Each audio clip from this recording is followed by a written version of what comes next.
Para saudara, jumpa lagi dalam program Stikas Profita Plus.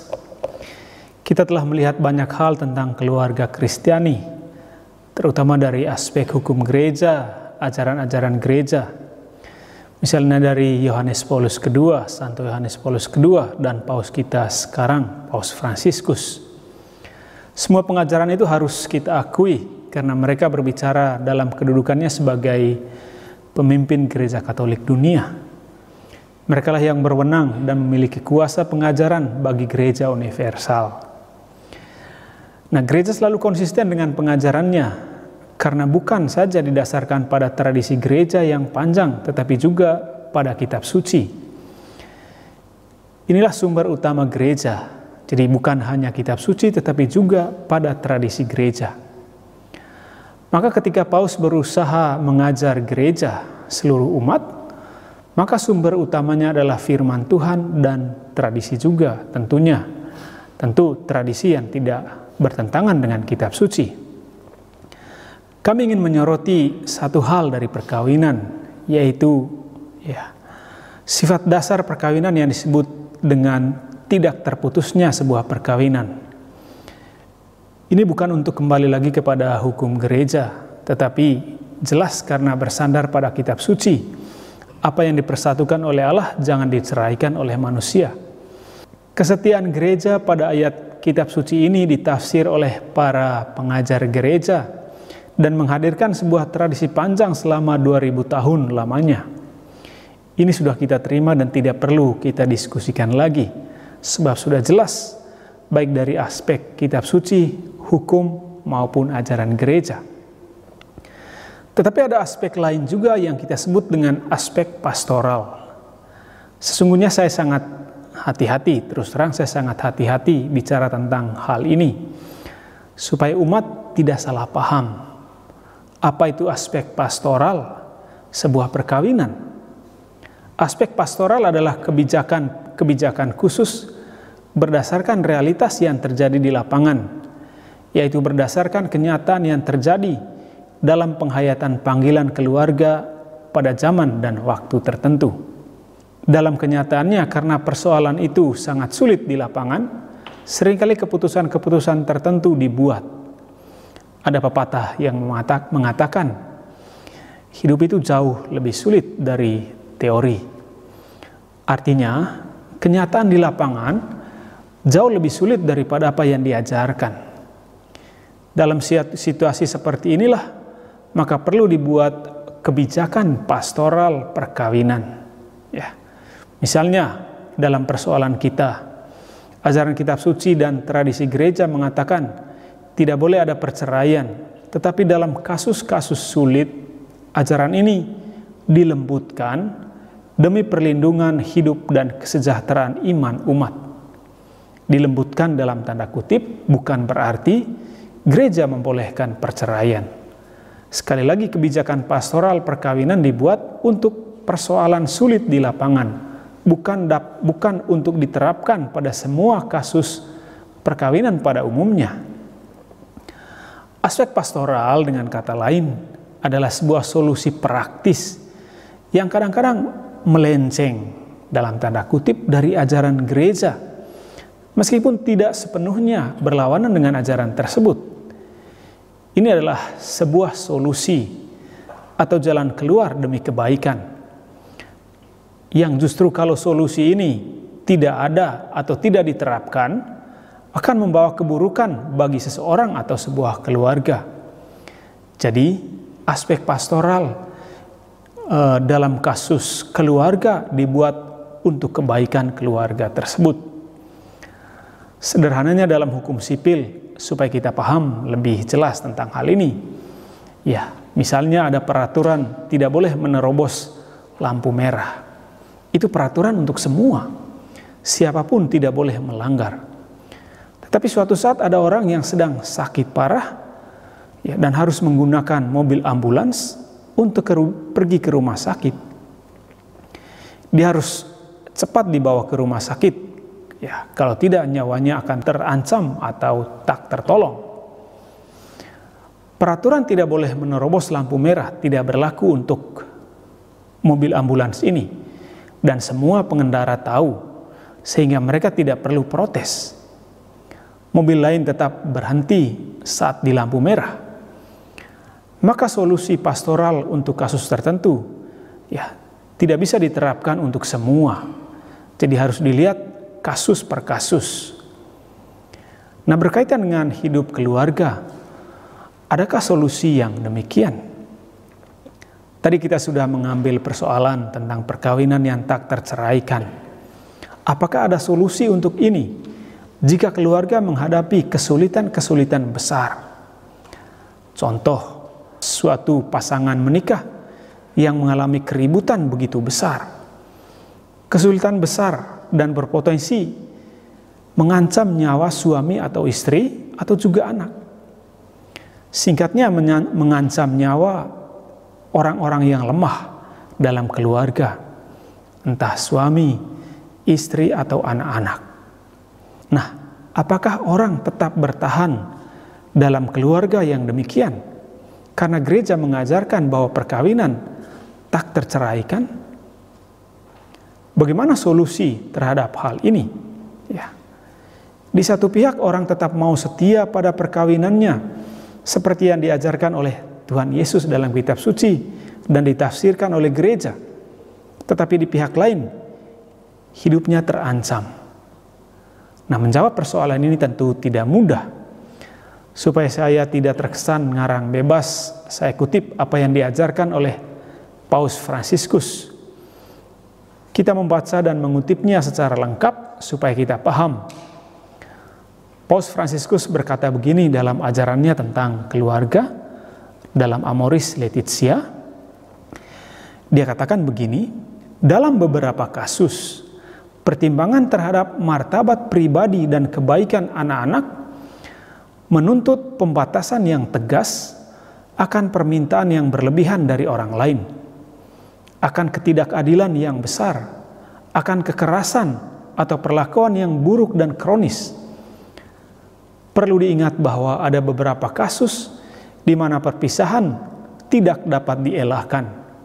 Kadang-kadang hal itu secara moral bisa menjadi keharusan, khususnya ketika permasalahannya adalah memindahkan pasangan yang lebih rapuh atau anak-anak kecil dari cedera serius akibat pelecehan dan kekerasan, dari penghinaan dan eksploitasi, dan dari pengabaian dan ketidakpedulian. Lihatlah hal ini dengan baik.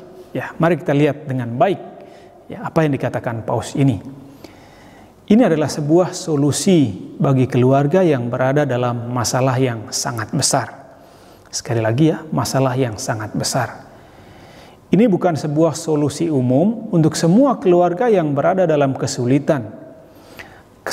Keluarga yang berada dalam masalah yang sangat berat, di mana bertahan akan mengancam nyawa, mengancam martabatnya. Artinya kalau mengalami kekerasan dan perlakuan buruk yang kronis, sekali lagi, buruk yang kronis, maka orang yang berada dalam situasi yang lemah harus pergi demi melindungi kehidupannya. Mengapa? Karena kita juga diberi tanggung jawab oleh Tuhan untuk mencintai diri kita atau melindungi kehidupan kita ketika ancaman datang merenggut nyawa.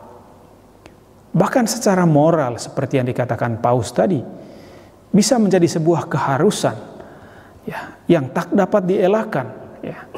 Orang menghindar sebuah keharusan.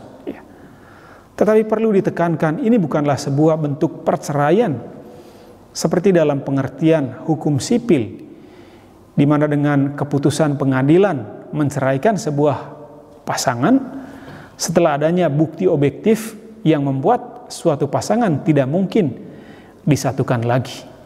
Ini berbeda dengan cerai dalam arti hukum sipil, arti normal. Mungkin lebih baik kita pakai kata pisah demi melindungi kehidupan. Contoh sederhana begini. Seseorang tinggal di sebuah kaki gunung berapi misalnya. Ia senang tinggal di sana sebab udaranya bersih, jauh dari keramaian dan hiruk-pikuk perkotaan, tanahnya subur, pemandangannya indah, dan mungkin juga tetangganya ramah-ramah. Karena itulah ia senang tinggal di sana. Tetapi suatu saat bahaya muncul, gunung akan meletus. Pemerintah telah memberikan peringatan kepada warga di sana terhadap bahaya yang mungkin terjadi. Ya. Pilihannya hanya dua. Bertahan berarti nyawa terancam dan kemungkinan meninggal atau cacat, dan itu sangat terbuka. Pilihan kedua, lari atau mengungsi, berarti kemungkinan besar untuk selamat terbuka. Ya, dia sangat mencintai tempat itu dan berat rasanya untuk pergi. Tetapi demi keselamatan hidupnya atau keluarganya, dia harus pergi. Pilihan, ya, sebuah keharusan, ya, dia harus pergi dari sana. Tentu saja ini sebuah analogi, namanya analogi tidak tepat sepenuhnya, tetapi untuk menggambarkan pilihan dan keputusan yang dibuat dalam menghadapi persoalan yang amat sulit. Sekali lagi, ini sebuah solusi pastoral dan tidak dapat diterapkan pada semua persoalan keluarga. Maka kalau ada persoalan dalam keluarga yang masih bisa dipecahkan secara baik, ya tidak perlu pergi, tidak perlu pisah. Kalau persoalan ekonomi, adanya orang ketiga, hubungan yang tidak baik dengan mertua, persoalan pendidikan anak, kekerasan yang tidak mengancam nyawa, dan lain-lain, ya carilah solusi lain supaya keluarga tetap awet, bukan mengambil jalan pintas, pisah, atau seringkali cari-cari persoalan yang terdahulu supaya perkawinannya dapat dianulasi. Tidak seperti itu. Solusi pisah demi melindungi kehidupan ya hanya pada kasus yang dapat dikategorikan sebagai kasus yang sangat berat, yang oleh Paus disebut ya mengalami perlakuan yang buruk dan kronis. Perlakuan buruk yang kronis. Jadi tidak berlaku untuk semua persoalan. Ini tidak sama dengan perceraian, dan ajaran ini bukan seolah-olah Paus setuju ya keluarga ya bercerai, suami istri bercerai. Tidak sama sekali. Ini hanya sebuah solusi pastoral demi menyelamatkan hidup manusia, karena di hadapan Tuhan kita juga bertanggung jawab atas kehidupan kita. Kita tidak dapat dan tidak boleh mengorbankan hidup kita secara sia-sia, padahal ada sebuah solusi yang lebih dapat melindungi kehidupan kita. Kita tidak boleh menyerah dengan persoalan-persoalan yang dihadapi dalam keluarga. Tetapi kita tidak boleh juga tetap bertahan dalam situasi yang mengancam hidup kita. Tetapi solusi pisah ini harus dianggap sebagai upaya terakhir. Setelah semua upaya rekonsiliasi yang masuk akal, ya telah terbukti sia-sia. Ya seperti yang dikatakan Paus Fransiskus, dan dia mengutip kata-kata Yohanes Paulus II yang dijadikan dasar solusi pastoral dari Paus kita ini. Artinya begini, dalam kesulitan-kesulitan kita telah menggunakan sarana-sarana yang masuk akal supaya suami istri berdamai, supaya keluarga tetap bertahan. Bukan berarti ya kita pasif, persoalan besar muncul lalu pisah begitu saja. Tidak sama sekali. Semua harus didahului dengan usaha-usaha dan niat-niat baik kita untuk memperbaiki keluarga, mendamaikan pihak yang bertikai. Solusi ini bukan saja untuk pihak yang bertikai, suami atau istri, tetapi juga untuk anak-anak sebagai ya orang yang rapuh. Artinya anak-anak jangan sampai menjadi korban demi keinginan kita bertahan dalam situasi sulit. Seringkali anak-anak menjadi korban tak bersalah dari pertikaian hebat antara suami istri. Dalam membicarakan persoalan pastoral bagi orang-orang yang pisah karena kesulitan-kesulitan besar ini, Paus Fransiskus mengatakan begini, melampaui segala pertimbangan lain, saya ingin melampaui segala pertimbangan lain yang ingin dilakukan, anak-anak harus menjadi perhatian utama. Saya, Paus Fransiskus maksudnya, menyerukan kepada semua orang tua yang bercerai, yang pisah maksudnya. Ya, jangan pernah memperlakukan anak Anda sebagai sandera. Anda pisah karena banyak masalah dan alasan. Hidup telah memberi Anda ujian ini, tetapi anak-anak Anda tidak harus menanggung beban perpisahan itu. Ya, perpisahan ini atau dijadikan sandera melawan pasangan lainnya. Mereka harus bertumbuh dengan mendengar ibu mereka berbicara yang baik tentang bapak mereka dan berbicara yang baik tentang ibu mereka.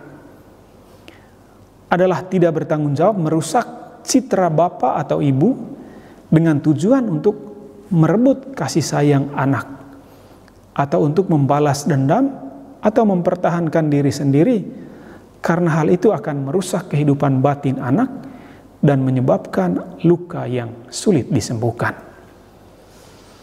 Artinya perpisahan atau perceraian keluarga seringkali masalah utamanya adalah pasangan suami istri. Anak-anak apalagi yang masih kecil selalu menjadi korban.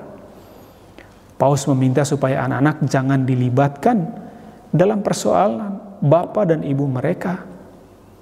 Nah, ini kan sangat bagus nasihat Paus Fransiskus agar anak-anak tidak menjadi korban kebencian pasangan suami istri.